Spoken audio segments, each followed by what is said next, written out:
सन्मानयोग गुरु निवाजी साध संगत जीओ। पिछले बीते शुक्रवार वाले दिन आपां धन सतगुरु श्री गुरु गोबिंद सिंह साहिब जी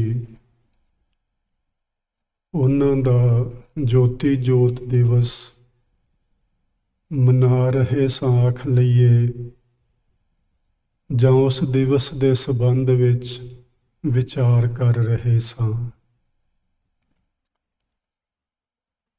ते कई दिनों तो मेरे मन विच ये गल चलदी आ रही सी ते मेरा मन सी मैं तुहाडे नाल सांझी करां। शुक्रवार वैसे मैं माड़ी जी वो गल कीती भी सी कि साडे सारे कैलेंडर जिन्ने भी पंजाबी देसी महीनों दे छापे जाते ने उन्हां सारियां विच गुरु गोबिंद सिंह महाराज जी का ज्योति जोत दिवस लिखिया जाता है। ते जिन्ने इतिहासकार ने जिन्हां ने गुरु गोबिंद सिंह महाराज जी का जीवन लिखिया है वो भी सारे गुरु गोबिंद सिंह महाराज जी का ज्योति जोत दिवस ही लिखते हैं। मेरा एक क्वेश्चन है उन्हां सारियां प्रति कि आपां गुरु गोबिंद सिंह जी का शहीदी दिवस क्यों नहीं लिखते जां उन्हां दा शहीदी दिवस क्यों नहीं मनाउंदे। आपां उन्हां दा केवल ज्योति जोत दिवस क्यों मनाउंदे हां। ये जिहड़े साडे इतिहास दे खोजी लोक ने उन्हां नूं चाहीदा कि इहदे उत्ते खोज करन कि की गुरु गोबिंद सिंह महाराज शहीद नहीं सन। जिवें कुछ अपने सिख समाज दे अंदर प्रचारक वीर ने वो ते हिम्मत नहीं करते कि आपां कोई होर खोज करिए। वो तो सिर्फ लोकां दा लिखिया होया पढ़ के आपां नूं सुना जांदे ने। वो ये नहीं हिम्मत करते कि जो लिखिया गया है वो कित्थों तक ठीक है कि उहदे उत्ते होर अजे खोज करन दी लोड़ है कि नहीं लोड़। चलो प्रचारक वीरां दा ते इस तरह काम चल जांदा है लेकिन जिहड़े खोज करन वाले लोग ने इतिहास की खोज जिहड़े करते ने जिवें सरदार गुरतेज सिंह होरी ने डॉक्टर सुखप्रीत सिंह उद्धो के ये इतिहास के खोजी लोग ने बहुत वड्डे विद्वान हैं लोग। कई बारी ऐसा भी हुंदा है कि कोई गल ध्यान विच नहीं आउंदी। इहो जे व्यक्तियों नूं चाहीदा है कि वो इस पहलू ते जरूर खोज करन ते खोज करके इस गल नूं सामने लियाउण कि गुरु गोबिंद सिंह महाराज जी नूं आपां शहीद क्यों नहीं आखदे। और मैं आप जी दे नाल महान कोश ने जो लिखिया है वो साझा करना चाहुंदा। ये महान कोश भाई कान सिंह जी नाभा होरां दा लिखिया होया है। वो शहीद दी परिभाषा लिखते हैं जो तुहाडे सामने है। वो कहते ने शहीद शब्द अरबी दा है ते इहदे अर्थ हुंदे ने शहादत देन वाला। ते शहादत देन वाला हुंदा है गवाह जिन्हों आपां विटनस भी आख सकते हाँ। दूसरा उन्हें अर्थ किया अजिहा काम करन वाला जिस दी लोक साखी देन। साखी देन तो भावे जिहदी उदाहरण दिती जावे कि फलाने आदमी ने ये साखी या ये गवाही दिती ते उस दी गवाही दे आधार ते ये फैसला होया। ਉਹ ਇਹੋ ਜਿਹੇ ਕਿਸੇ ਕੰਮ ਕਰਨ ਵਾਲੇ ਨੂੰ ਵੀ ਸ਼ਹੀਦ ਆਖਦੇ ਨੇ। ਤੀਸਰੇ ਨੰਬਰ ਤੇ ਧਰਮ ਯੁੱਧ ਵਿੱਚ ਜਿਸ ਨੇ ਜੀਵਨ ਅਰਪਿਆ ਹੋਵੇ। ਧਰਮ ਯੁੱਧ ਵਿੱਚ ਜਿਸ ਨੇ ਜੀਵਨ ਅਰਪਿਆ ਹੋਵੇ ਉਸ ਨੂੰ ਵੀ ਸ਼ਹੀਦ ਆਖਦੇ ਨੇ। ਤੇ ਦੁਨੀਆ ਦੇ ਕਿਸ ਮਨੁੱਖ ਨੂੰ ਨਹੀਂ ਪਤਾ ਕਿ ਗੁਰੂ ਗੋਬਿੰਦ ਸਿੰਘ ਮਹਾਰਾਜ ਜੀ ਨੇ ਧਰਮ ਯੁੱਧ ਵਿੱਚ ਕੇਵਲ ਆਪਣਾ ਜੀਵਨ ਹੀ ਨਹੀਂ ਅਰਪਿਆ, ਸਗੋਂ ਉਹਨਾਂ ਨੇ ਪੂਰੇ ਸਰਬੰਸ ਦਾ ਜੀਵਨ ਅਰਪਣ ਕੀਤਾ। ਉਹਨਾਂ ਦੇ ਪਿਤਾ ਜੀ, ਉਹਨਾਂ ਦੇ ਮਾਤਾ ਜੀ, ਉਹਨਾਂ ਦੇ 4 ਸਾਹਿਬਜ਼ਾਦੇ, ਉਹਨਾਂ ਦੇ ਪਿਆਰੇ, ਉਹਨਾਂ ਦੇ ਬੜੇ ਜਾਣ ਤੋਂ ਵੀ ਪਿਆਰੇ ਸਿੱਖ ਸ਼ਹੀਦ ਹੋਏ ਧਰਮ ਯੁੱਧ ਵਿੱਚ।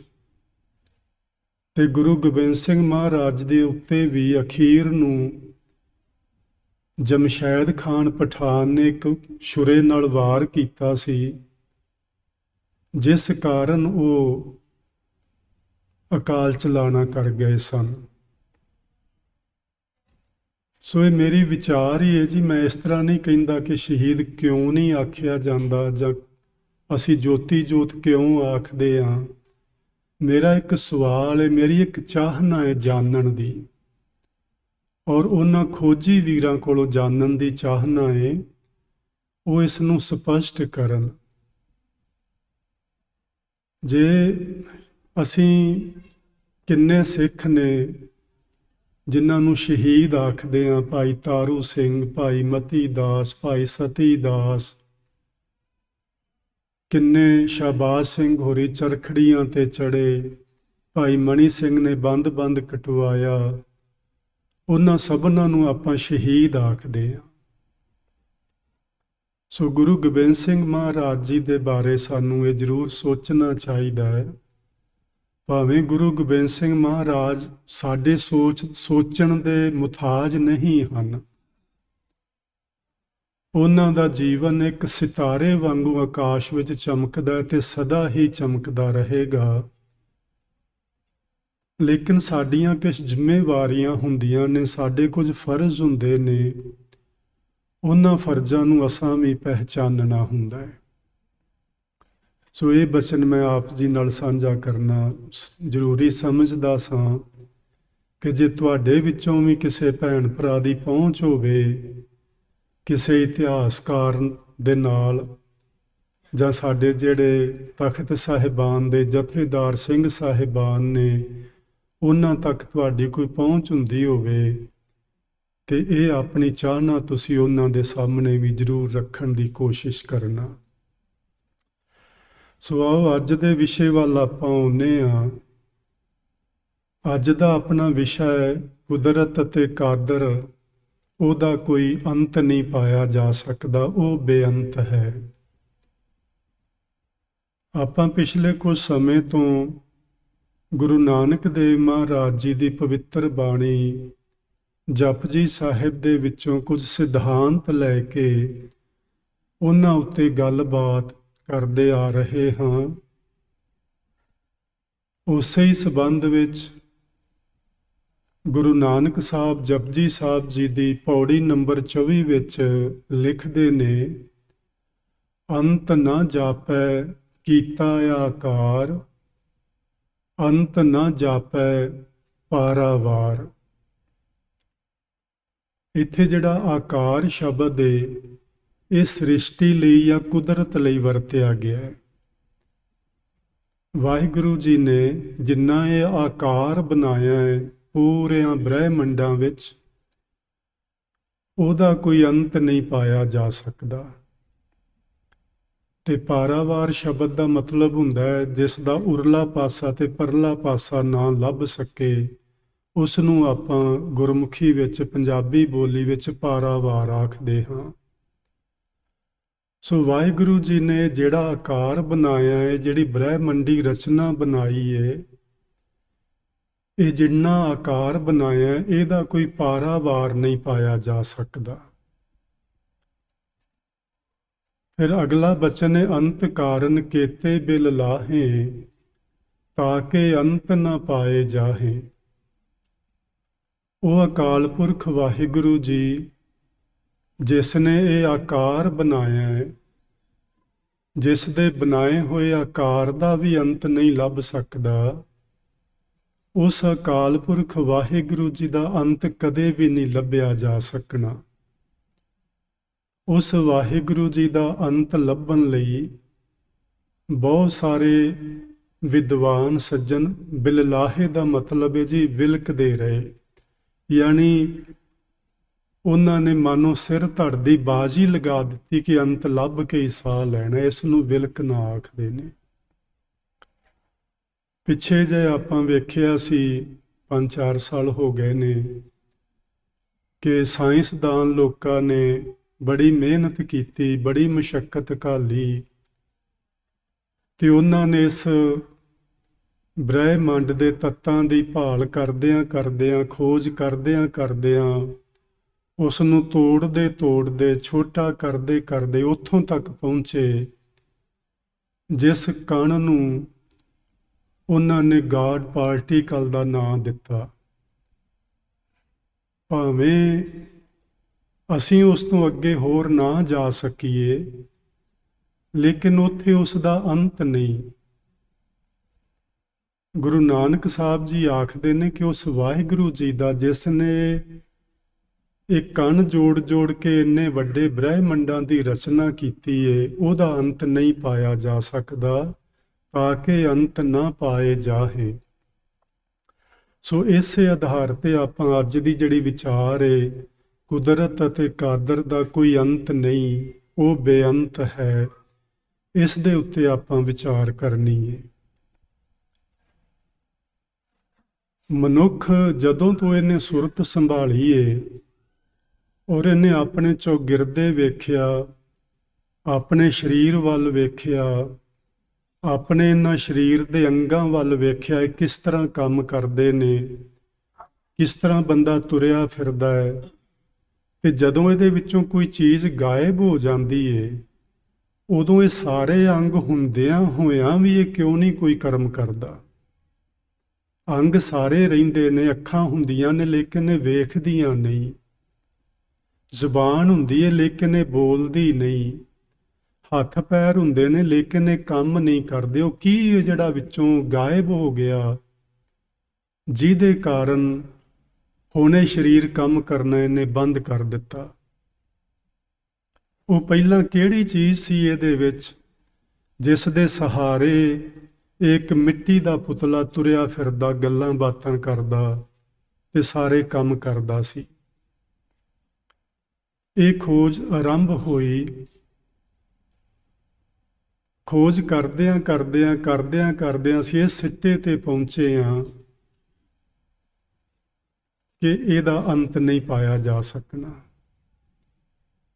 ਇਹ ਸਰੀਰ ਦਾ ਅੰਤ ਨਹੀਂ ਪਾਇਆ ਜਾ ਸਕਦਾ, ਇਸ ਬ੍ਰਹਿਮੰਡ ਦੀ ਰਚਨਾ ਦਾ ਅੰਤ ਨਹੀਂ ਪਾਇਆ ਜਾ ਸਕਦਾ, ਤੇ ਇਹਦੇ ਰਚਨਹਾਰ ਦਾ ਵੀ ਅੰਤ ਨਹੀਂ ਪਾਇਆ ਜਾ ਸਕਦਾ।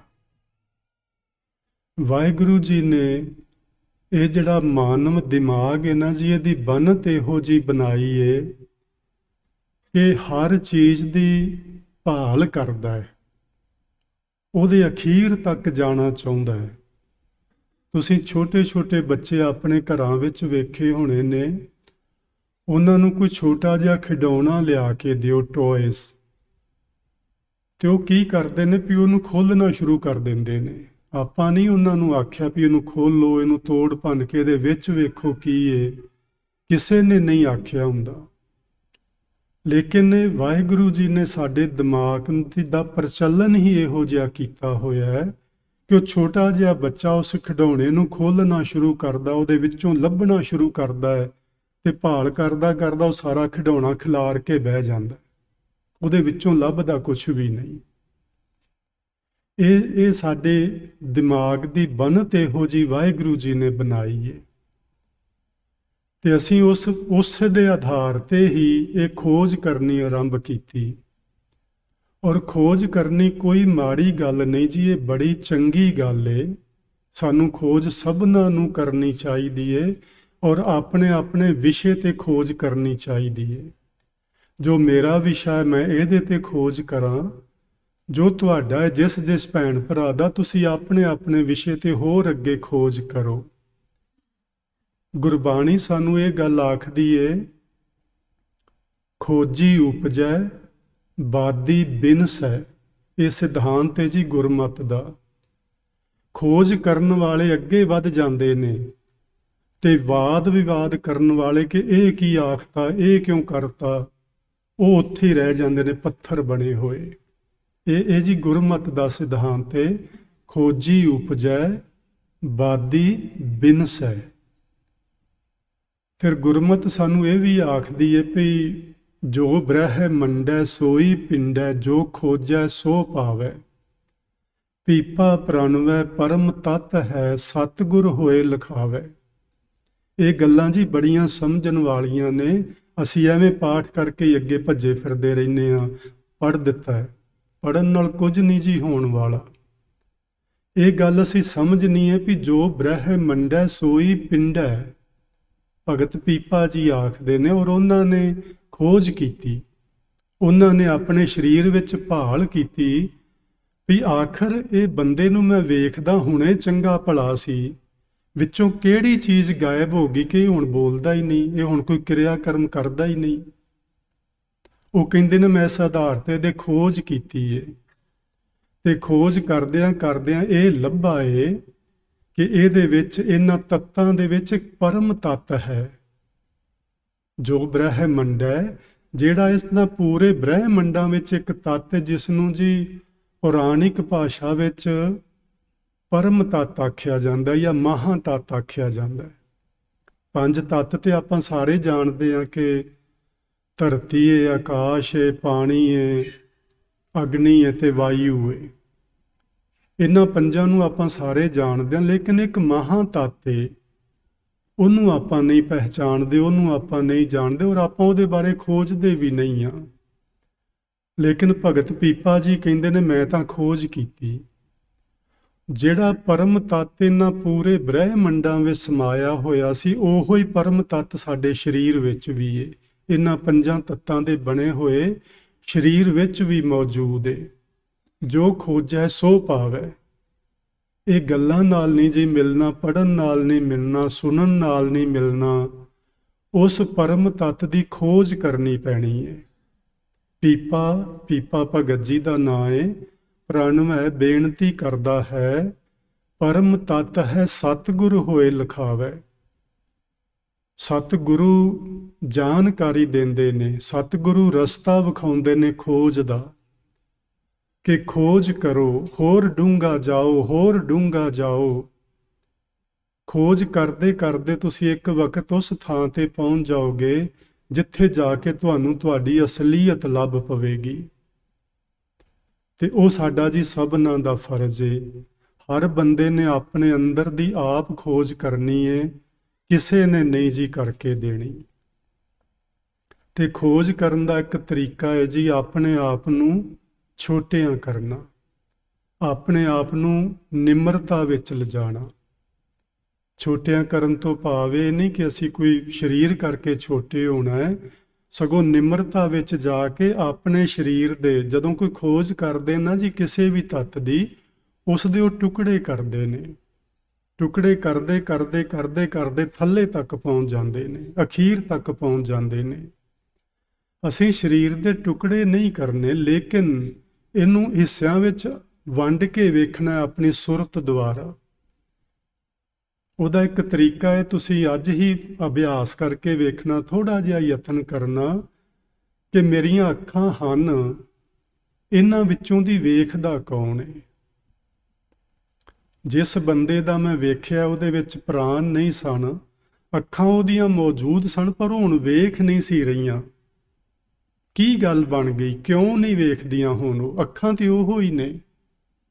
ਇੱਥੋਂ ਖੋਜ ਦਾ ਵਿਸ਼ਾ ਆਰੰਭ ਹੁੰਦਾ ਹੈ ਜੀ। ਇਸ ਢੰਗ ਨਾਲ ਅਸੀਂ ਆਪਣੇ ਕੱਲੇ ਕੱਲੇ ਅੰਗ ਨੂੰ ਖੋਜਣਾ ਹੈ ਤੇ ਫਿਰ ਅਸੀਂ ਪਾਵਾਂਗੇ ਪਰਮ ਤੱਤ। ਕਿ ਇੱਕ ਚੀਜ਼ ਸੀ ਸਾਡੇ ਸਰੀਰ ਵਿੱਚੋਂ ਜਿਹੜੀ ਨਿਕਲ ਗਈ, ਜਿਹਦੇ ਕਾਰਨ ਇਹ ਸਾਰੇ ਦਾ ਸਾਰਾ ਢਾਂਚਾ ਵਿਅਰਥ ਹੋ ਗਿਆ, ਇਹਦਾ ਹੁਣ ਕੋਈ ਵੀ ਅਰਥ ਨਹੀਂ ਰਿਹਾ। ਸੋ ਆਪਣੇ ਆਪ ਨੂੰ ਛੋਟਿਆਂ ਕਰਨਾ ਹੈ। ਜਿਵੇਂ ਜਿਵੇਂ ਅਸੀਂ ਆਪਣੇ ਆਪ ਨੂੰ ਛੋਟਿਆਂ ਕਰਾਂਗੇ ਨਾ ਜੀ, ਤਿਵੇਂ ਤਿਵੇਂ ਸਾਡੀ ਅਕਲ ਵੱਡੀ ਹੋਵੇਗੀ, ਸਾਡੀ ਬੁੱਧੀ ਦਾ ਵਿਕਾਸ ਹੋਵੇਗਾ। ਜਿਵੇਂ ਜਿਵੇਂ ਅਸੀਂ ਆਪਣੇ ਆਪ ਨੂੰ ਛੋਟਾ ਕਰਾਂਗੇ ਤੇ ਜਿਵੇਂ ਜਿਵੇਂ ਅਸੀਂ ਆਪਣੇ ਆਪ ਨੂੰ ਵੱਡਾ ਕਰਦੇ ਹਾਂ, ਤਿਵੇਂ ਤਿਵੇਂ ਸਾਡੀ ਬੁੱਧੀ ਛੋਟੀ ਹੁੰਦੀ ਹੈ ਤੇ ਹੰਕਾਰ ਵੱਧਦਾ ਹੈ। ਇਹ ਗੱਲਾਂ ਸਮਝਣ ਵਾਲੀਆਂ ਨੇ। ਜਿਵੇਂ ਜਿਵੇਂ ਅਸੀਂ ਆਪਣੇ ਆਪ ਨੂੰ ਵੱਡਾ ਬਣਾ ਕੇ ਲੋਕਾਂ ਦੇ ਸਾਹਮਣੇ ਪੇਸ਼ ਕਰਨ ਦੀ ਕੋਸ਼ਿਸ਼ ਕਰਦੇ ਹਾਂ, ਤਿਵੇਂ ਤਿਵੇਂ ਸਾਡੇ ਵਿੱਚ ਅਹੰਕਾਰ ਵੱਧਦਾ ਹੈ। ਜਿਵੇਂ ਜਿਵੇਂ ਹੰਕਾਰ ਵਧੇਗਾ, ਮੱਤ ਮਾਰੀ ਜਾਏਗੀ, ਯਾਨੀ ਬੁੱਧੀ ਛੋਟੀ ਹੁੰਦੀ ਜਾਏਗੀ। ਸੋ ਆਪਾਂ ਬੁੱਧੀ ਨੂੰ ਵੱਡਾ ਕਰਨਾ ਹੈ। ਸਿੱਖਾਂ ਦਾ ਮਨ ਨੀਵਾਂ, ਮੱਤ ਉੱਚੀ। ਆਪਾਂ ਗੁਰੂ ਤੋਂ ਸਿੱਖਿਆ ਲੈ ਕੇ ਆਪਣੀ ਮੱਤ ਨੂੰ ਉੱਚਿਆਂ ਕਰਨਾ ਤੇ ਆਪਣੇ ਆਪੇ ਨੂੰ ਛੋਟਾ ਕਰਨਾ ਹੈ। ਜਿਹੜਾ ਅਸੀਂ ਹੁਣ ਆਪਣਾ ਆਪਾ ਬਹੁਤ ਵੱਡਾ ਬਣਾਈ ਬੈਠੇ ਹਾਂ, ਮੇਰੇ ਤੋਂ ਬਿਨਾਂ ਤੇ ਆਕਾਸ਼ ਡਿੱਗ ਪੈਣਾ ਸੀ ਥੱਲੇ, ਮੈਂ ਹੀ ਰੋਕਿਆ ਹੋਇਆ ਹੈ। ਬਸ ਇਹ ਜੇ ਹੰਕਾਰ, ਇਸ ਦਾ ਤਿਆਗ ਕਰਨਾ ਹੈ ਤੇ ਆਪਣੀ ਮੱਤ ਨੂੰ ਵਿਕਸਿਤ ਕਰਨਾ ਹੈ, ਆਪਣੀ ਬੁੱਧੀ ਨੂੰ ਵਿਕਸਿਤ ਕਰਨਾ ਹੈ। ਸੋ ਜਦੋਂ ਅਸੀਂ ਇਹ ਕਰਦੇ ਹਾਂ, ਫਿਰ ਸਾਨੂੰ ਸਮਝ ਆਉਂਦੀ ਏ ਕਿ ਅਸਲੀਅਤ ਕੁਝ ਹੋਰ ਏ। ਹੁਣ ਤੱਕ ਮੈਂ ਕਿਸੇ ਗਲਤੀ ਵਿੱਚ ਸਾਂ। ਕੁਦਰਤ ਤੇ ਕਾਦਰ ਦਾ ਕਦੀ ਅੰਤ ਨਹੀਂ ਪਾਇਆ ਜਾ ਸਕਣਾ। ਅੱਗੇ ਨਾ ਆਪਾਂ ਇੱਕ ਦੋ ਬਚਨ ਕਰਨੇ ਨੇ ਕਿ ਕਿੰਨਾ ਕਿੰਨਾ ਲੋਕਾਂ ਨੇ ਅੰਤ ਪਾਉਣ ਦੀ ਕੋਸ਼ਿਸ਼ ਕੀਤੀ, ਅੰਤ ਤੇ ਨਾ ਲੱਭਿਆ, ਉਹਨਾਂ ਦਾ ਆਪਣਾ ਅੰਤ ਹੋ ਗਿਆ। ਕਿਉਂਕਿ ਸਾਡੇ ਕੋਲ ਤੇ ਸੀਮਿਤ ਸਮਾਂ ਹੈ, ਲੇਕਿਨ ਇਹ ਸਾਰਾ ਬ੍ਰਹਿਮੰਡ ਅਸੀਮ ਹੈ। ਇਸ ਦੀ ਕੋਈ ਸੀਮਾ ਨਹੀਂ, ਇਹਦੀ ਕੋਈ ਹੱਦਬੰਦੀ ਨਹੀਂ, ਇਹਦਾ ਕੋਈ ਸਮਾਂ ਕਿਸੇ ਨੇ ਨੀਯਤ ਨਹੀਂ ਕੀਤਾ ਹੋਇਆ। ਉਹ ਮਾਲਕ ਦੇ ਹੱਥ ਵਿੱਚ ਜਿੰਨਾ ਚਿਰ ਚਾਹੇਗਾ ਆਪਣੀ ਇਹ ਖੇਡ ਨੂੰ ਖੇਡਦਾ ਰਹੇਗਾ, ਜਦੋਂ ਚਾਹੇਗਾ ਇਹਨੂੰ ਉਹ ਬੰਦ ਕਰ ਦੇਵੇਗਾ। ਕੁਦਰਤ ਦੇ ਬਾਰੇ ਜੀ ਅਸੀਂ ਦੋ ਚੀਜ਼ਾਂ ਹੋਰ ਸਮਝਣੀਆਂ ਨੇ ਕੁਦਰਤ ਦੇ ਬਾਰੇ, ਕਿਉਂਕਿ ਗੁਰੂ ਸਾਹਿਬ ਨੇ ਸਾਨੂੰ ਸਮਝਣ ਲਈ ਤੇ ਆਖਿਆ ਹੈ, ਅੰਤ ਲੱਭਣ ਲਈ ਨਹੀਂ ਆਖਿਆ। ਸਮਝਣਾ ਜਾਣਨਾ ਇਹ ਬੜਾ ਜ਼ਰੂਰੀ ਹੈ। ਕੁਦਰਤ ਦੇ ਬਾਰੇ ਅਸੀਂ ਕੁਦਰਤ ਦੀ ਜਾਣਕਾਰੀ ਹਾਸਲ ਜ਼ਰੂਰ ਕਰਨੀ ਹੈ। ਇੱਕ ਹੁੰਦਾ ਕੁਦਰਤ ਨੂੰ ਜਾਣਨਾ, ਇੱਕ ਹੁੰਦਾ ਕੁਦਰਤ ਨੂੰ ਪੂਜਣਾ। ਦੋ ਚੀਜ਼ਾਂ ਹੁੰਦੀਆਂ ਨੇ। ਅਸੀਂ ਲੋਕਾਂ ਨੇ ਕੁਦਰਤ ਦੀ ਪੂਜਾ ਕੀਤੀ, ਕਿਸੇ ਰੁੱਖ ਨੂੰ ਪੂਜਿਆ, ਪਿੱਪਲ ਨੂੰ ਪੂਜਿਆ, ਹੋਰ ਇਹੋ ਜਿਹੇ ਬਹੁਤ ਰੁੱਖ ਨੇ, ਤੁਲਸੀ ਏ, ਉਹਦੀ ਅਸੀਂ ਪੂਜਾ ਕੀਤੀ। ਪਸ਼ੂਆਂ ਦੀ ਪੂਜਾ ਕੀਤੀ, ਪੰਛੀਆਂ ਦੀ ਪੂਜਾ ਕੀਤੀ। ਇਹ ਕੁਦਰਤ ਦੀ ਪੂਜਾ ਹੈ ਜੀ ਸਾਰੀ, ਇਹ ਕਾਦਰ ਦੀ ਪੂਜਾ ਨਹੀਂ ਹੈ। ਸੋ ਗੁਰਮਤਿ ਨੇ ਕੁਦਰਤ ਦੀ ਪੂਜਾ ਕਰਨ ਤੋਂ ਸਾਨੂੰ ਵਰਜਿਆ ਕਿ ਕੁਦਰਤ ਨੂੰ ਪੂਜਣਾ ਨਹੀਂ, ਇਹ ਪੂਜਣ ਦੇ ਯੋਗ ਨਹੀਂ, ਇਹ ਜਾਣਨ ਦੇ ਯੋਗ। ਇਸ ਨੂੰ ਜਾਣਨਾ, ਇਸ ਨੂੰ ਸਮਝਣਾ ਹੈ। ਸੋ ਗੁਰਮਤਿ ਸਮਝਣ ਸਮਝਾਉਣ ਤੇ ਬਲ ਦਿੰਦੀ ਏ, ਕਿਸੇ ਦੀ ਪੂਜਾ ਕਰਨ ਤੇ ਬਲ ਨਹੀਂ ਦਿੰਦੀ। ਅਸੀਂ ਜੇ ਸੂਰਜ ਨੂੰ ਸਮਝ ਲਈਏ ਕਿ ਸਾਨੂੰ ਉਹ ਤਾਪਮਾਨ ਦਿੰਦਾ ਹੈ, ਸਾਨੂੰ ਉਹ ਗਰਮੀ ਦਿੰਦਾ ਹੈ, ਜਿਹਦੇ ਕਰਕੇ ਸਾਡਾ ਇਹ ਬ੍ਰਹਿਮੰਡ ਜਿੰਦਾ ਹੈ, ਅਸੀਂ ਮਨੁੱਖ ਜੀਵ ਏ, ਪਸ਼ੂ ਪੰਛੀ ਏ, ਵਨਸਪਤੀ, ਜਿਹਦੇ ਕਰਕੇ ਹਰੀ ਭਰੀ ਏ। ਸੂਰਜ ਦਾ ਕਰਤਾ ਕੌਣ ਹੈ? ਉਹ ਕਿਸ ਕਾਰਨ ਚਮਕ ਰਿਹਾ ਹੈ ਆਕਾਸ਼ ਵਿੱਚ? ਉਹਦੀ ਹੋਂਦ ਦੇ ਪਿੱਛੇ ਕੀ ਏ ਜਿਹੜੀ ਉਸ ਨੂੰ ਚਮਕਾ ਰਹੀ ਏ? ਵੇਖੋ ਹੁਣ ਇੱਥੇ ਸਮਝ ਆ ਜਾਏਗੀ ਨਾ ਸਾਨੂੰ ਕਿ ਅਸੀਂ ਸੂਰਜ ਦੀ ਪੂਜਾ ਕਰੀ ਜੀ, ਉਹਨੂੰ ਮੱਥੇ ਟੇਕੀ ਜਾਈਏ, ਉਹਨੂੰ ਗੰਗਾ ਦੇ ਪਾਣੀ 'ਚ ਵੜ ਕੇ ਚੁਲੀਆਂ ਪਾਣੀ ਦੀਆਂ ਉਹਦੇ ਵੱਲ ਸੁੱਟੀ ਜਾਈਏ, ਉਹਦੇ ਤੱਕ ਨਹੀਂ ਪਾਣੀ ਪਹੁੰਚਣਾ। ਇਹ ਉਹਦੀ ਪੂਜਾ ਉਹਨੂੰ ਨਹੀਂ ਪ੍ਰਾਪਤ ਹੋਣੀ।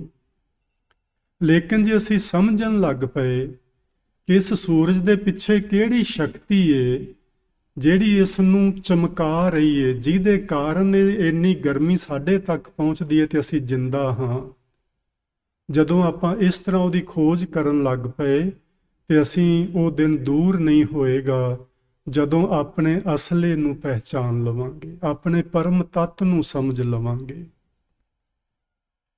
ਇਹਦਾ ਅੰਤ ਨਹੀਂ ਲੱਭਣਾ, ਨਾ ਲੱਭਿਆ ਜਾਣਾ ਹੈ। ਸਿਆਣੇ ਕਹਿੰਦੇ ਨੇ ਇੱਕ ਦਿਨ ਨਾ ਜੀ ਸਮੁੰਦਰ ਦੇ ਕਿਨਾਰੇ ਕੁਝ ਵਿਦਵਾਨ ਸੱਜਣ ਇਕੱਠੇ ਹੋਏ ਸਨ ਤੇ ਉਹ ਗੱਲਾਂ ਬਾਤਾਂ ਕਰਨ ਲੱਗ ਪਏ ਵੀ ਇਹ ਪਤਾ ਨਹੀਂ ਕਿੰਨਾ ਕੁ ਅੱਗੇ ਡੂੰਘਾ। ਚਲੋ ਅੱਜ ਤੇ ਸਾਡੇ ਕੋਲ ਉਹ ਯੰਤਰ ਆਪਾਂ ਬਣਾ ਲਏ ਨੇ ਜਿਨ੍ਹਾਂ ਨੇ ਗਹਿਰਾਈ ਨਾਪ ਲਈ, ਇਹਦੀ ਲੰਬਾਈ ਚੌੜਾਈ ਨਾਪ ਲਈ, ਇਹਦੇ ਵਿੱਚ ਪਾਣੀ ਕਿੰਨਾ ਹੈ ਉਹ ਵੀ ਨਾਪ ਲਿਆ, ਸਭ ਕੁਝ ਨਾਪਿਆ ਤੋਲਿਆ ਹੈ। ਹੁਣ ਤੇ ਧਰਤੀ ਦਾ ਭਾਰ ਵੀ ਆਪਾਂ ਨਾਪ ਤੋਲ ਸਕਦੇ ਹਾਂ, ਐਸੀ ਕੋਈ ਵੱਡੀ ਗੱਲ ਨਹੀਂ। ਲੇਕਿਨ ਪੁਰਾਣੇ ਸਮੇਂ 'ਚ ਇਹ ਯੰਤਰ ਆਪਣੇ ਕੋਲ ਨਹੀਂ ਸਨ ਤੇ ਉਹ ਗੱਲਾਂ ਬਾਤਾਂ ਕਰਦੇ ਸਨ ਵੀ ਇਹਦਾ ਪਤਾ ਨਹੀਂ ਹੋਣੇ ਕਿੰਨਾ ਕੁ ਡੂੰਘਾ ਹੈ ਤੇ ਕਿੰਨਾ ਕੁ ਵਿਸ਼ਾਲ, ਕਿੰਨਾ ਕੁ ਲੰਮਾ ਚੌੜਾ ਹੈ। ਉਹ ਗੱਲਾਂ ਬਾਤਾਂ ਕਰਦੇ ਨੇ ਤੇ ਵਿੱਚੋਂ ਇੱਕ ਲੂਣ ਦੀ ਨਮਕ ਦੀ ਡਲੀ ਬਾਹਰ ਆਈ ਸਮੁੰਦਰ ਵਿੱਚੋਂ ਤੇ ਉਹ ਕਹਿੰਦੀ ਹੈ ਵੀ ਤੁਹਾਡੀਆਂ ਗੱਲਾਂ ਸੁਣ ਕੇ ਮੈਂ ਬਾਹਰ ਆਈ ਹਾਂ ਤੇ ਇਹ ਕਿਹੜੀ ਵੱਡੀ ਗੱਲ ਹੈ, ਮੈਂ ਹੁਣੇ ਵਿੱਚ ਜਾਨੀ ਹਾਂ ਤੇ ਤੁਹਾਨੂੰ ਇਹਦੀ ਡੂੰਘਾਈ ਲੱਭ ਦੇਣੀ ਆ, ਇਹ ਕਿਹੜੀ ਵੱਡੀ ਗੱਲ ਹੈ, ਤੁਸੀਂ ਇੰਨੇ ਚਿੰਤਾ ਤੁਰ ਕਿਉਂ ਜੇ। ਉਹ ਕਹਿੰਦੇ ਨੇ ਜੀ ਲੂਣ ਦੀ ਡਲੀ ਸਮੁੰਦਰ ਵਿੱਚ ਚਲੀ ਗਈ, ਸਮੁੰਦਰ ਦਾ ਅੰਤ ਪਾ ਕੇ ਆਵੇਗੀ, ਲੇਕਿਨ ਉਹ ਅਜੇ ਤੱਕ ਨਹੀਂ ਆਈ, ਉਹਨੇ ਕਦੇ ਆਉਣਾ ਵੀ ਨਹੀਂ। ਗੁਰੂ ਨਾਨਕ ਸਾਹਿਬ ਜੀ ਨੇ ਇਸ ਗੱਲ ਨੂੰ ਜਪਜੀ ਸਾਹਿਬ ਵਿੱਚ ਲਿਖਿਆ ਹੋਇਆ ਹੈ, ਨਦੀਆਂ ਅਤੈ ਵਾਹ ਪਵਹਿ ਸਮੁੰਦ ਨਾ ਜਾਣੀਐ। ਇਹ ਜਿੰਨੀਆਂ ਨਦੀਆਂ ਨਾਲੇ ਇਹ ਸਾਰਾ ਪਦਾਰਥ ਇਹ ਜਦੋਂ ਸਮੁੰਦਰ ਵਿੱਚ ਚਲਾ ਜਾਂਦਾ ਹੈ, ਜਾ ਕੇ ਡਿੱਗ ਪੈਂਦਾ ਹੈ, ਉਹਦੇ ਵਿੱਚ ਲੀਨ ਤੇ ਹੋ ਸਕਦਾ ਹੈ ਲੇਕਿਨ ਉਹਦਾ ਅੰਤ ਨਹੀਂ ਪਾ ਸਕਦਾ। ਬੰਦਾ ਇੱਕ ਨਮਕ ਦੀ ਡਲੀ ਵਾਂਗੂ ਹੈ, ਜਿਵੇਂ ਉਹ ਨਮਕ ਦੀ ਡਲੀ ਸਮੁੰਦਰ ਦਾ ਅੰਤ ਪਾਉਣ ਗਈ ਵਾਪਸ ਨਹੀਂ ਆਈ ਕਿਉਂਕਿ ਉਹਦੇ 'ਚ ਖੁਰ ਗਿਆ ਨਮਕ, ਵਾਪਸ ਉਹਨੇ ਕਿੱਥੋਂ ਆਉਣਾ ਸੀ। ਬੰਦਾ ਮਨੁੱਖ ਇੱਕ ਨਮਕ ਦੀ ਡਲੀ ਤੋਂ ਵੱਧ ਨਹੀਂ ਜੀਏ, ਇੰਨਾ ਹੰਕਾਰ ਭਰਿਆ ਪਿਆ ਇਹਦੇ ਵਿੱਚ, ਇਹ ਨਮਕ ਦੀ ਡਲੀ ਤੋਂ ਵੀ ਪਹਿਲਾਂ ਖੁਰ ਜਾਣ ਵਾਲੀ ਚੀਜ਼ ਹੈ। ਇਹ ਸਰੀਰ ਰੂਪੀ ਨਮਕ ਦੀ ਡਲੀ ਜਿਵੇਂ ਨਦੀਆਂ ਤੇ ਨਾਲੇ ਸਮੁੰਦਰ ਵਿੱਚ ਪੈ ਕੇ ਆਪਣਾ ਆਪਾਂ ਲੀਨ ਕਰ ਦਿੰਦੇ ਨੇ, ਉਹਦਾ ਅੰਤ ਨਹੀਂ ਪਾ ਸਕਦੇ। ਇਹ ਮਨੁੱਖ ਵੀ ਉਸ ਪ੍ਰਭੂ ਪਰਮਾਤਮਾ ਵਿੱਚ ਆਪਣੇ ਆਪ ਨੂੰ ਲੀਨ ਤਾਂ ਕਰ ਸਕਦਾ ਹੈ ਲੇਕਿਨ ਉਹਦਾ ਅੰਤ ਨਹੀਂ ਪਾ ਸਕਦਾ। ਸੋ ਆਪਾਂ ਕੋਸ਼ਿਸ਼ ਕਰਨੀ ਹੈ ਜੀ ਆਪਣੇ ਆਪ ਨੂੰ ਉਸ ਵਾਹਿਗੁਰੂ ਜੀ ਦੇ ਵਿੱਚ ਸਮੋਹ ਦੇਣਾ ਹੈ ਤੇ ਸਮੋਣਾ ਹੈ ਸੁਰਤੀ ਦੁਆਰਾ, ਨਾ ਕਿ ਸਰੀਰ ਉਹਦੇ ਵਿੱਚ ਜਾਣਾ ਹੈ। ਸਰੀਰ ਵੈਸੇ ਪਹਿਲਾਂ ਹੀ ਸਾਡਾ ਉਹਦੇ ਵਿੱਚ, ਅਸੀਂ ਉਸ ਤੋਂ ਬਾਹਰ ਨਹੀਂ ਹਾਂ, ਲੇਕਿਨ ਅਸੀਂ ਸੁਰਤ ਕਰਕੇ ਟੁੱਟੇ ਹੋਏ ਹਾਂ ਤੇ ਆਪਣੀ ਸੁਰਤ ਨੂੰ ਉਸ ਵਾਹਿਗੁਰੂ ਜੀ ਦੇ ਵਿੱਚ ਜੋੜਨਾ, ਇਹ ਸਾਡੇ ਜੀਵਨ ਦਾ ਇੱਕ ਲਕਸ਼ ਪਰਮ ਮਨੋਰਥ ਹੈ। ਸਾਡੇ ਜੀਵਨ ਦਾ ਆਪਣੇ ਪਰਮ ਤੱਤ ਨੂੰ ਲੱਭਣਾ। ਹੁਣ ਆਪਾਂ ਗੱਲ ਕਰਦੇ ਹਾਂ ਵੀ ਕਿਹੜੇ ਕਿਹੜੇ ਲੋਕ ਲੱਭਣ ਗਏ ਜਿਨ੍ਹਾਂ ਨੂੰ ਲੱਭਿਆ ਨਾ। ਗੁਰੂ ਨਾਨਕ ਸਾਹਿਬ ਜੀ ਨੇ ਬਚਨ ਲਿਖੇ ਨੇ ਜੀ ਜੋ ਤੁਹਾਡੇ ਸਾਹਮਣੇ ਨੇ।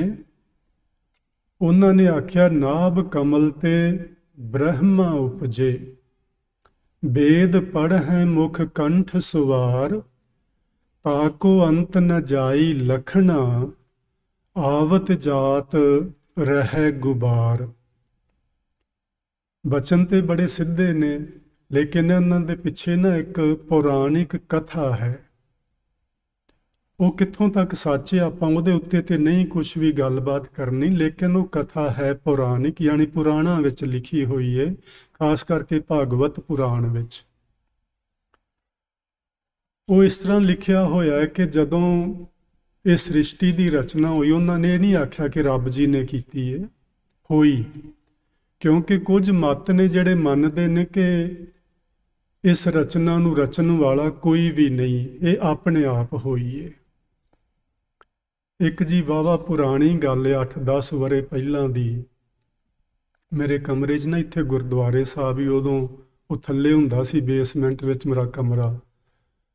ਉੱਥੇ ਇੱਕ ਸੱਜਣ ਆਏ ਮੇਰੇ ਕੋਲ ਤੇ ਉਹ ਗੱਲਬਾਤ ਚਲੋ ਕੁਦਰਤੀ ਸ਼ੁਰੂ ਹੋ ਗਈ, ਕੁਦਰਤ ਦੇ ਬਾਰੇ, ਇਹ ਕਿਵੇਂ ਬਣੀ, ਕਿੰਨੇ ਬਣਾਈ, ਤੇ ਗੁਰਬਾਣੀ ਵਿੱਚੋਂ ਇਹਦੇ ਪ੍ਰਤੀ ਬੜੇ ਸਾਰੇ ਪ੍ਰਮਾਣ ਮਿਲਦੇ ਨੇ, ਕਿਵੇਂ ਬਣੀ, ਕਿੰਨੇ ਬਣਾਈ। ਮੈਂ ਉਹਨੂੰ 2-4 ਪ੍ਰਮਾਣ ਦੇ ਕੇ ਦੱਸਣ ਦੀ ਕੋਸ਼ਿਸ਼ ਕੀਤੀ। ਉਹਨੇ ਆਖਿਆ ਨਹੀਂ ਜੀ ਇਹ ਸਾਰਾ ਐਵੇਂ ਲਿਖਿਆ ਹੈ, ਇਹ ਸਭ ਆਪੇ ਹੀ ਬਣਿਆ ਹੈ, ਕਿਸੇ ਨੇ ਨਹੀਂ ਬਣਾਇਆ, ਇਹ ਕੁਦਰਤੀ ਬਣਿਆ ਸਭ ਕੁਝ। ਚਲੋ ਪੜ੍ਹਿਆ ਲਿਖਿਆ ਬੰਦਾ ਸੀ, ਮੈਂ ਉਹਦੇ ਸਾਹਮਣੇ ਅਨਪੜ੍ਹ ਸਾਂ, ਮੈਂ ਚੁੱਪ ਕਰ ਗਿਆ ਵੀ ਜੋ ਤੁਸੀਂ ਕਹਿ ਰਹੇ ਹੋ ਜੀ ਠੀਕ ਹੋਏਗਾ, ਇਸ ਤੋਂ ਅੱਗੇ ਮੈਨੂੰ ਤੇ ਕੋਈ ਜਾਣਕਾਰੀ ਨਹੀਂ ਨਾ, ਮੈਂ ਤੇ ਜੋ ਗੁਰਬਾਣੀ 'ਚ ਲਿਖਿਆ ਤੁਹਾਨੂੰ ਦੱਸ ਦਿੱਤਾ। ਚਲੋ ਇੰਨੀ ਕੁ ਗੱਲ ਕਰਕੇ ਨਾ ਸਾਡੀ ਗੱਲ ਉਸ ਸ੍ਰਿਸ਼ਟੀ ਦੀ ਰਚਨਾ ਉੱਤੇ ਜਿਹੜੀ ਚੱਲਦੀ ਸੀ ਉਹ ਮੁੱਕ ਗਈ ਤੇ ਹੋਰ ਗੱਲਾਂ ਸ਼ੁਰੂ ਹੋ ਗਈਆਂ। ਇੰਨੇ ਨੂੰ ਭਾਈ ਕੇਰ ਸਿੰਘ ਜੀ ਨੇ ਚਾਹ ਲਿਆ ਕੇ ਦਿੱਤੀ। ਅਸੀਂ ਚਾਹ ਪਾਣੀ ਪੀਣ ਲੱਗੇ। ਉਸ ਕਮਰੇ ਵਿੱਚ ਨਾ ਇੱਕ ਪੁਰਾਣੀ ਕੋਈ ਪੇਂਟਿੰਗ ਟੰਗੀ ਹੋਈ ਸੀ ਦੀਵਾਰ ਉੱਤੇ, ਮੇਰੇ ਤੋਂ ਪਹਿਲਾਂ ਦੀ। ਤੇ ਉਹਦੇ ਵੱਲ ਵੇਖ ਕੇ ਮੈਨੂੰ ਕਹਿੰਦਾ ਜੀ ਆ ਪੇਂਟਿੰਗ ਕਿੰਨੇ ਬਣਾਈ ਹੈ? ਮੈਂ ਕਿਹਾ ਜੀ ਇਹ ਕਿਸੇ ਨੇ ਨਹੀਂ ਬਣਾਈ, ਇਹ ਆਪੇ ਹੀ ਬਣੀ ਹੈ। ਉਹ ਕਹਿੰਦਾ ਜੀ ਆਪੇ ਕਿਵੇਂ ਬਣ ਗਈ? ਪੇਂਟਿੰਗ ਆਪੇ ਬਣ ਹੀ ਨਹੀਂ ਸਕਦੀ। ਮੈਂ ਕਿਹਾ ਨਹੀਂ ਜੀ, ਮੇਰਾ ਤੇ ਖਿਆਲ ਹੈ ਆਪੇ ਹੀ ਬਣੀ, ਇਹਨੂੰ ਕਿਸੇ ਨੇ ਨਹੀਂ ਬਣਾਇਆ। ਉਹ ਕਹਿਣ ਲੱਗਾ ਨਹੀਂ ਗਿਆਨੀ ਜੀ, ਤੁਹਾਨੂੰ ਇਹ ਵੀ ਭੁਲੇਖਾ ਹੀ ਹੈ। ਪਹਿਲਾਂ ਤੁਹਾਨੂੰ ਸ੍ਰਿਸ਼ਟੀ ਦਾ ਭੁਲੇਖਾ ਸੀ ਵੀ ਉਹ ਕਿਸੇ ਨੇ ਬਣਾਈ ਹੈ, ਹੁਣ ਤੁਹਾਨੂੰ ਇਹ ਭੁਲੇਖਾ ਵੀ ਇਹ ਕਿਸੇ ਨੇ ਨਹੀਂ ਬਣਾਈ, ਆਪੇ ਹੀ ਬਣੀ ਹੈ। ਮੈਂ ਕਿਹਾ ਜੀ ਤੁਸੀਂ ਮੈਨੂੰ ਦੱਸ ਸਕਦੇ ਹੋ ਕਿ ਜੇ ਛੋਟੀ ਜੀ ਪੇਂਟਿੰਗ 1 ਫੁੱਟ ਬਾਈ ਫੁੱਟ ਦੀ ਹੋਣੀ ਹੈ, ਇਹ ਆਪਣੇ ਆਪ ਨਹੀਂ ਬਣ ਸਕਦੀ। ਤੁਸੀਂ ਕਹਿ ਰਹੇ ਹੋ ਕਿ ਨਹੀਂ, ਇਹ ਆਪਣੇ ਆਪ ਕਦੀ ਵੀ ਨਹੀਂ ਬਣ ਸਕਦੀ। ਐਡੀ ਵੱਡੀ ਰਚਨਾ ਜਿਹਦਾ ਅੰਤ ਹੀ ਨਹੀਂ ਲੱਭਿਆ ਜਾ ਸਕਦਾ, ਇਹਨੂੰ ਤੁਸੀਂ ਕਹਿ ਰਹੇ ਹੋ ਆਪਣੇ ਆਪ ਹੀ ਬਣ ਗਈ ਹੈ, ਕਿਵੇਂ ਹੋ ਸਕਦਾ ਹੈ? ਉਹ ਚੁੱਪ ਹੀ ਕਰ ਗਿਆ। ਫਿਰ ਉਹਦੀ ਤਸੱਲੀ ਹੋ ਗਈ ਕਿ ਸੱਚਮੁੱਚ ਹੀ ਆਪਣੇ ਆਪ ਕੁਝ ਵੀ ਨਹੀਂ ਬਣ ਸਕਦਾ। ਉਹਦੇ ਪਿੱਛੇ ਕੁਝ ਕਾਰਨ ਹੁੰਦੇ ਨੇ, ਕੋਈ ਕਰਤਾ ਹੁੰਦਾ ਹੈ। ਗੁਰੂ ਜੀ ਨੇ ਬਾਣੀ ਵਿੱਚ ਲਿਖਿਆ ਹੋਇਆ ਹੈ ਜੀ, ਆਪੇ ਕਾਰਨ। ਉਹ ਪਰਮਾਤਮਾ ਕਾਰਨ ਤੋਂ ਭਾਵ ਹੁੰਦਾ ਹੈ ਜਿਸ ਦੁਆਰਾ ਕੋਈ ਚੀਜ਼ ਬਣੀ ਹੋਵੇ। ਉਹ ਆਪ ਹੀ ਕਰਨ ਹੈ ਤੇ ਆਪ ਹੀ ਕਾਰਨ ਹੈ। ਕਰਨ ਕਾਰਨ ਸਮਰੱਥ ਹੈ।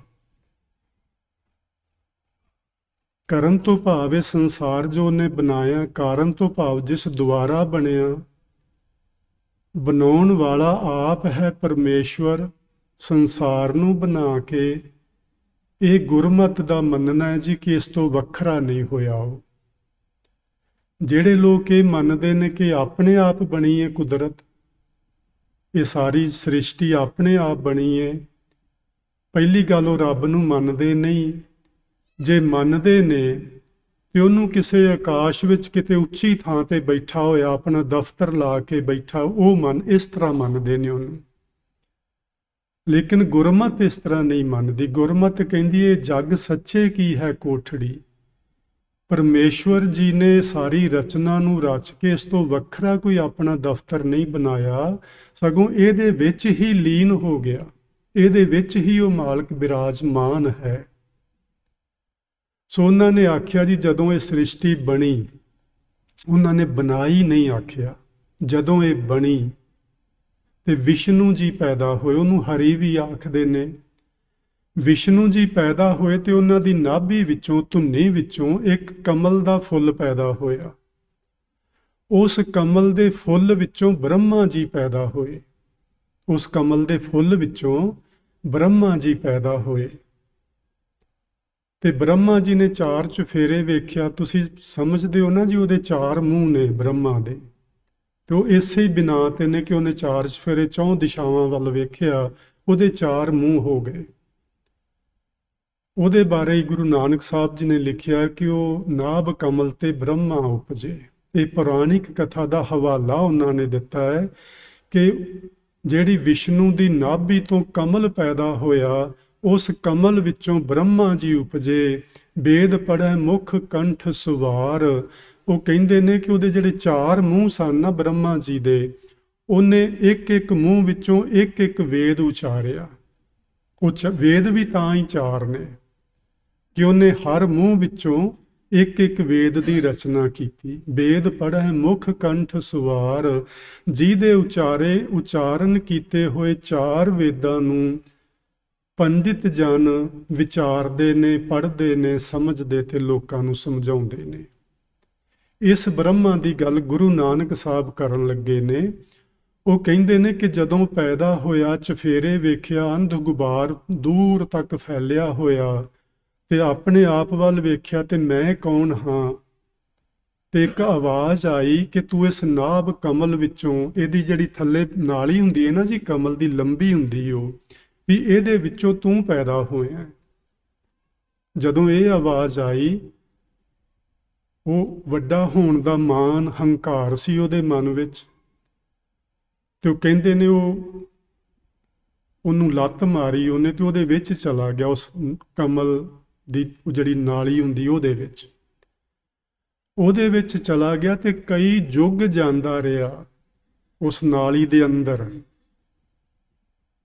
ਬਾਹਰ ਨਿਕਲਣ ਦਾ ਕੋਈ ਰਸਤਾ ਨਾ ਲੱਭਾ। ਹੰਕਾਰ ਟੁੱਟ ਗਿਆ ਕਿ ਮੈਂ ਸਮਝਦਾ ਸਾਂ ਮੈਂ ਐਡਾ ਵੱਡਾ, ਮੈਂ ਮਹਾਨ ਆ। ਇਹ ਤੇ ਇਸ ਨਾਲੀ ਜਿਹੜੀ ਇਹ ਨਾਭੀ ਤੋਂ ਪੈਦਾ ਹੋਈ ਇਹ ਕਮਲ ਦੀ ਨਾਲੀ, ਉਹਦਾ ਹੀ ਅੰਤ ਨਹੀਂ ਮੈਂ ਲੱਭ ਸਕਦਾ, ਤੇ ਇਸ ਵਿਰਾਟ ਸਾਜੋ ਸਮਾਨ ਦਾ ਮੈਂ ਅੰਤ ਕਿਵੇਂ ਪਾ ਲਵਾਂਗਾ। ਇਹ ਹਵਾਲਾ ਦਿੱਤਾ ਗੁਰੂ ਨਾਨਕ ਸਾਹਿਬ ਨੇ, ਤਾਕੋ ਅੰਤ ਨ ਜਾਈ ਲਖਣਾ, ਆਵਤ ਜਾਤ ਰਹਿ ਗੁਬਾਰ। ਉਸ ਨਾਲੀ ਦੇ ਗੁਬਾਰ ਵਿੱਚ, ਹਨੇਰੇ ਵਿੱਚ ਕਿੰਨੇ ਯੁੱਗ ਜਾਂਦਾ ਰਿਹਾ ਤੇ ਆਉਂਦਾ ਰਿਹਾ। ਜਦੋਂ ਹੰਕਾਰ ਟੁੱਟਿਆ ਤੇ ਉੱਥੇ ਹੀ ਬਾਹਰ ਬੈਠਾ ਹੋਇਆ ਸੀ। ਸੋ ਇਹਦਾ ਮਤਲਬ ਇਹ ਹੋ ਗਿਆ ਕਿ ਵਾਹਿਗੁਰੂ ਜੀ ਤੇ ਵਾਹਿਗੁਰੂ ਜੀ ਦੀ ਬਣਾਈ ਹੋਈ ਕੁਦਰਤ ਦਾ ਦੁਨੀਆ ਵਿੱਚ ਕੋਈ ਜਣਾ ਅੰਤ ਨਹੀਂ ਪਾ ਸਕਦਾ। ਸੋ ਸਾਨੂੰ ਅੰਤ ਲੱਭਣ ਦੀ ਬਜਾਏ ਜਿਹੜੇ ਸਾਡੇ ਸਾਇੰਸਦਾਨ ਨੇ, ਵਿਗਿਆਨਿਕ ਲੋਕ ਨੇ, ਉਹਨਾਂ ਨੇ ਬੜੀ ਮਿਹਨਤ ਕੀਤੀ ਹੈ ਜੀ, ਸਾਨੂੰ ਇਸ ਕੁਦਰਤ ਦੇ ਵਿੱਚੋਂ ਬੜੀਆਂ ਚੀਜ਼ਾਂ ਲੱਭ ਕੇ ਸਾਡੇ ਸਾਹਮਣੇ ਲਿਆਂਦੀਆਂ ਨੇ। ਔਰ ਇੱਕ ਗੱਲ ਚੇਤੇ ਰੱਖਣ ਵਾਲੀ ਕਿ ਉਹਨਾਂ ਨੇ ਨਵਾਂ ਕੁਝ ਵੀ ਨਹੀਂ ਸਿਰਜਿਆ। ਉਹਨਾਂ ਨੇ ਕੁਦਰਤ ਵਿੱਚੋਂ ਹੀ ਚੀਜ਼ਾਂ ਲੈ ਕੇ ਉਹਨਾਂ ਦਾ ਜੋੜ ਤੋੜ ਕੀਤਾ ਹੈ। ਚੀਜ਼ਾਂ ਨੂੰ ਤੋੜ ਦਿੱਤਾ ਤੇ ਆਹ ਬਣ ਗਿਆ, ਚੀਜ਼ਾਂ ਨੂੰ ਜੋੜ ਦਿੱਤਾ ਤੇ ਉਹ ਬਣ ਗਿਆ। ਇਹ ਸਾਰੀ ਬਿਜਲੀ, ਇਹ ਸਾਰੇ ਤੱਤ, ਇਹ ਸਭ ਹਨੇਰਾ ਚਾਨਣ ਪਹਿਲਾਂ ਹੀ ਇੱਥੇ ਮੌਜੂਦ ਸੀ। ਪਰ ਇਹਨਾਂ ਵਿਗਿਆਨਿਕ ਲੋਕਾਂ ਦੀ ਬੜੀ ਮਿਹਨਤ, ਵਾਹਿਗੁਰੂ ਉਹਨਾਂ ਤੇ ਮਿਹਰ ਕਰੇ, ਉਹਨਾਂ ਨੂੰ ਹੋਰ ਬਲ ਤੇ ਬੁੱਧੀ ਦੇਵੇ। ਕਿੰਨਾ ਕੁਝ ਉਹਨਾਂ ਨੇ ਸਾਡੇ ਲਈ ਬਣਾ ਦਿੱਤਾ ਕਿ ਅਸੀਂ ਆਪਣੀ ਆਵਾਜ਼ ਨੂੰ ਇਸ ਬਿਜਲੀ ਉੱਤੇ ਸਵਾਰ ਕਰ ਦਿੰਦੇ ਹਾਂ ਜੀ, ਹੋਰ ਕੁਝ ਨਹੀਂ ਅਸੀਂ ਕਰਦੇ। ਸਾਡੀ ਆਵਾਜ਼ ਇਸ ਬਿਜਲੀ ਦੀਆਂ ਲਹਿਰਾਂ ਉੱਤੇ, ਤਰੰਗਾਂ ਉੱਤੇ ਸਵਾਰ ਹੋ ਕੇ 1 ਸੈਕਿੰਡ ਤੋਂ ਪਹਿਲਾਂ ਇੰਡੀਆ ਚਲੀ ਜਾਂਦੀ ਹੈ। ਇਹ ਵਿਗਿਆਨੀਆਂ ਦੀ ਦੇਣ ਹੈ। ਉਹਨਾਂ ਅੱਗੇ ਵੀ ਸਾਡਾ ਸਿਰ ਝੁਕਦਾ ਹੈ, ਜਿਨ੍ਹਾਂ ਨੇ ਇਸ ਕੁਦਰਤ ਵਿੱਚੋਂ ਸਭ ਕੁਝ ਲੱਭਿਆ, ਇਹਦੇ ਵਿੱਚ ਮੌਜੂਦ ਸੀ। ਉਹਨਾਂ ਬਿਜਲੀ ਨਵੀਂ ਨਹੀਂ ਜੀ ਬਣਾਈ, ਇਹ ਸੀ ਪਹਿਲਾਂ। ਉਹਨਾਂ ਨੇ ਇਹਦੀ ਵਰਤੋਂ ਕੀਤੀ ਕਿ ਕਿਵੇਂ ਸੁਚੱਜੇ ਢੰਗ ਨਾਲ ਇਹਦੀ ਵਰਤੋਂ ਕਰਕੇ ਅਸੀਂ ਇਹਦੇ ਤੋਂ ਕਿੰਨੇ ਫਾਇਦੇ ਉਠਾ ਸਕਦੇ ਹਾਂ, ਆਪਣੇ ਜੀਵਨ ਵਿੱਚ ਕਿੰਨੇ ਸੁੱਖ ਭਰ ਸਕਦੇ ਹਾਂ, ਕਿੰਨੇ ਆਰਾਮ ਸਾਨੂੰ ਇਹ ਦੇ ਸਕਦੀ ਹੈ। ਸੋ ਉਹਨਾਂ ਨੇ ਇਸ ਤਰ੍ਹਾਂ ਦੀ ਖੋਜ ਕੀਤੀ ਤੇ ਸਾਨੂੰ ਉਹਨਾਂ ਨੇ ਸੁੱਖਾਂ ਦੇ ਸਾਧਨ ਬਣਾ ਕੇ ਦਿੱਤੇ। ਇਸ ਲਈ ਮੈਂ ਆਪ ਜੀ ਨੂੰ ਬੇਨਤੀ ਕੀਤੀ ਹੈ, ਗੁਰਮਤਿ ਕਹਿੰਦੀ ਹੈ ਖੋਜੀ ਉਪਜੈ। ਅਸੀਂ ਖੋਜ ਕਰਨੀ ਹੈ ਤੇ ਹਰ ਮਨੁੱਖ ਨੇ ਆਪਣੇ ਵਿਸ਼ੇ ਤੇ ਖੋਜ ਕਰਨੀ ਹੈ। ਜਿੱਥੇ ਜਿੱਥੇ ਤੁਸੀਂ ਕੰਮ ਕਰਦੇ ਹੋ, ਜਿਹੜਾ ਜਿਹੜਾ ਤੁਹਾਡਾ ਸਬਜੈਕਟ ਹੈ, ਉਹਦੇ ਤੇ ਹੋਰ ਖੋਜ ਕਰੋ। ਕੇਵਲ ਕਿਸੇ ਦੇ ਪੜ੍ਹੇ ਨੂੰ ਲੈ ਕੇ ਬੈਠੇ ਰਹੋ ਸਾਰੀ ਉਮਰ, ਕਿਸੇ ਦੇ ਲਿਖੇ ਨੂੰ ਪੜ੍ਹਦੇ ਰਹੋ ਸਾਰੀ ਉਮਰ, ਇਹ ਬਹੁਤਾ ਚੰਗਾ ਨਹੀਂ।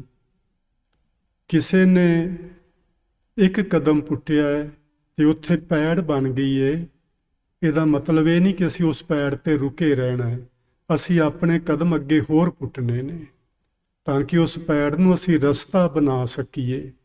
ਸਾਡੇ ਤੋਂ ਪਿੱਛੇ ਆਉਣ ਵਾਲੀਆਂ ਜਨਰੇਸ਼ਨਸ ਉਹਦੇ ਉੱਤੋਂ ਆਸਾਨੀ ਨਾਲ ਲੰਘ ਸਕਣ। ਸੋ ਆਪਾਂ ਇਹ ਯਤਨ ਕਰਨੇ ਨੇ ਔਰ ਇਹ ਮਨੁੱਖ ਮਾਤਰ ਨੂੰ ਚਾਹੀਦੇ ਨੇ। ਇਹ ਗੁਰੂ ਨਾਨਕ ਦਾ ਮੱਤ ਹੈ ਜੀ। ਗੁਰੂ ਨਾਨਕ ਸਾਹਿਬ ਨੇ ਕਿਤੇ ਭੋਰੇ ਵਿੱਚ ਵੜ ਕੇ, ਕਿਤੇ ਜੰਗਲ ਵਿੱਚ ਬਹਿ ਕੇ, ਕਿਸੇ ਪਹਾੜੀ ਦੀ ਗੁਫਾ ਵਿੱਚ ਬਹਿ ਕੇ ਸਮਾਂ ਨਹੀਂ ਖਰਾਬ ਕੀਤਾ। ਉਹਨਾਂ ਨੇ ਖੋਜ ਕੀਤੀ, ਉਹਨਾਂ ਨੇ ਆਪਣੇ ਅੰਦਰ ਦੀ ਖੋਜ ਕੀਤੀ, ਪਰਮ ਤੱਤ ਨੂੰ ਲੱਭ ਕੇ ਮਨੁੱਖਤਾ ਤੱਕ ਉਸ ਨੂੰ ਪਹੁੰਚਾਇਆ। ਸੋ ਜੀ ਸਮਾਂ ਹੋ ਗਿਆ, ਉਹ ਤੇ ਨਹੀਂ ਇਜਾਜ਼ਤ ਦਿੰਦਾ, ਕਿਸੇ ਨੂੰ ਨਹੀਂ ਮਾਫ ਕਰਦਾ। ਤੇ ਆਪਾਂ ਨਾ ਇੱਥੋਂ ਹੀ ਗੱਲ ਫਿਰ ਸ਼ੁਰੂ ਕਰਾਂਗੇ ਕਿਸੇ ਵੇਲੇ। ਤੇ ਸ਼ੁੱਕਰਵਾਰ ਨੂੰ ਗੁਰੂ ਨਾਨਕ ਦੇਵ ਮਹਾਰਾਜ ਜੀ ਦਾ ਪ੍ਰਕਾਸ਼ ਦਿਵਸ ਹੈ ਤੇ ਆਪਾਂ ਸ਼ੁਰੂ 'ਚ ਬੇਨਤੀ ਕੀਤੀ ਸੀ ਕਿ ਆਪਾਂ ਬੜੇ ਪਿਆਰ ਨਾਲ ਮਨਾਉਣਾ ਹੈ। ਹੋਰ ਕੁਝ ਕਰੀਏ ਨਾ ਕਰੀਏ, ਪਿਆਰ ਕਰੀਏ। ਪਿਆਰ ਆਪਣੇ ਅੰਦਰ ਪੈਦਾ ਕਰੀਏ ਤੇ ਦੂਜਿਆਂ ਦੇ ਪ੍ਰਤੀ ਪੈਦਾ ਕਰੀਏ। ਦੂਜਿਆਂ ਦੇ ਪ੍ਰਤੀ ਮੈਂ ਤੇ ਤੁਹਾਨੂੰ ਸਭਨਾਂ ਨੂੰ ਬੇਨਤੀ ਕਰਨਾ ਚਾਹਾਂਗਾ ਜੀ, ਇਸ ਗੁਰੂ ਨਾਨਕ ਸਾਹਿਬ ਜੀ ਦੇ ਗੁਰਪੁਰਬ ਵਾਲੇ ਦਿਨ, ਜਿੱਦਣ ਉਹਨਾਂ ਦਾ ਪ੍ਰਕਾਸ਼ ਹੋਇਆ, ਜਿਸ ਦਿਨ ਬਲਿਓ ਚਿਰਾਗ ਅੰਧਿਆਰ ਮੈਂ, ਜਿਸ ਦਿਨ ਇਹ ਅਗਿਆਨਤਾ ਦੇ ਘੁੱਪ ਹਨੇਰੇ ਵਿੱਚ ਗਿਆਨ ਦਾ ਦੀਵਾ ਜਗਿਆ ਸੀ, ਉਸ ਦਿਨ ਆਪਾਂ ਵੇਖੋ ਮਨ ਮੁਟਾਵ ਤੇ ਸਾਡੇ ਸਭਨਾਂ ਦੇ ਹੀ ਹੋ ਜਾਂਦੇ ਨੇ, ਪਰਿਵਾਰ 'ਚ ਹੋ ਜਾਂਦੇ ਨੇ, ਭੈਣਾਂ ਭਰਾਵਾਂ ਨਾਲ ਹੋ ਜਾਂਦੇ ਨੇ, ਰਿਸ਼ਤੇਦਾਰਾਂ ਨਾਲ ਹੋ ਜਾਂਦੇ ਨੇ, ਸੱਜਣਾ ਮਿੱਤਰਾਂ ਨਾਲ ਹੋ ਜਾਂਦੇ ਨੇ। ਇਸ ਪ੍ਰਕਾਸ਼ ਪੁਰਬ ਵਾਲੇ ਦਿਨ ਆਪਾਂ ਉਹਨਾਂ ਸਭਨਾਂ ਤੋਂ ਹੱਥ ਜੋੜ ਕੇ ਮਾਫੀ ਮੰਗ ਲਈਏ ਤੇ ਉਹਨਾਂ ਨੂੰ ਜਿਹਦੇ ਨਾਲ ਵੀ ਸਾਡਾ ਮਨ ਮੁਟਾਵੇ ਉਸ ਨੂੰ ਆਖੀਏ ਕਿ ਇਹ ਗਲਤੀ ਮੇਰੀ ਹੀ ਸੀ, ਜਿਸ ਕਰਕੇ ਆਪਣਾ ਮਨ ਮੁਟਾਵ ਚੱਲਦਾ ਰਿਹਾ। ਮੈਂ ਚਾਹਾਂਗਾ ਤੂੰ ਮੈਨੂੰ ਮੁਆਫ ਕਰ ਦੇ ਤੇ ਅੱਗੇ ਤੋਂ ਆਪਾਂ ਇਹਨੂੰ ਗੱਲ ਨੂੰ ਖਤਮ ਕਰ ਦਈਏ। ਸੋ ਗੁਰੂ ਨਾਲ ਪਿਆਰ ਹੋਰ ਅਸੀਂ ਕਿਵੇਂ ਨਹੀਂ ਕਰ ਸਕਦੇ। ਜੇ ਤੁਸੀਂ ਆਖੋ ਮੈਂ ਇੱਥੇ ਰੁਪਈਏ ਰੱਖ ਕੇ ਮੱਥਾ ਟੇਕ ਦੂੰਗਾ ਗੁਰੂ ਮਹਾਰਾਜ ਨੂੰ, ਉਹਨੇ ਸਾਡੇ ਰੁਪਈਏ ਕੀ ਕਰਨੇ ਨੇ? ਇਹ ਗੁਰੂ ਨਾਲ ਕੋਈ ਪਿਆਰ ਨਹੀਂ। ਗੁਰੂ ਨਾਲ ਪਿਆਰ ਹੈ ਮਾਨਵਤਾ ਨਾਲ ਪਿਆਰ ਕਰਨਾ, ਗੁਰੂ ਨਾਲ ਪਿਆਰ ਹੈ ਕੁਦਰਤ ਨਾਲ ਪਿਆਰ ਕਰਨਾ। ਗੁਰੂ ਨਾਨਕ ਸਾਹਿਬ ਕੁਦਰਤ ਨੂੰ ਕਿੰਨਾ ਪਿਆਰ ਕਰਦੇ ਸਨ, ਉਹਨਾਂ ਦੇ ਬਚਨਾਂ ਤੋਂ ਸਮਝ ਸਕਦੇ। ਉਹਨਾਂ ਨੇ ਪਵਨ ਨੂੰ ਗੁਰੂ ਕਹਿ ਕੇ ਸਨਮਾਨਿਆ, ਉਹਨਾਂ ਨੇ ਪਾਣੀ ਨੂੰ ਪਿਤਾ ਆਖ ਕੇ ਉਹਨੂੰ ਆਦਰ ਤੇ ਸਤਿਕਾਰ ਦਿੱਤਾ, ਉਹਨਾਂ ਨੇ ਧਰਤੀ ਨੂੰ ਆਪਣੀ ਮਾਂ ਆਖ ਕੇ ਪਿਆਰਿਆ।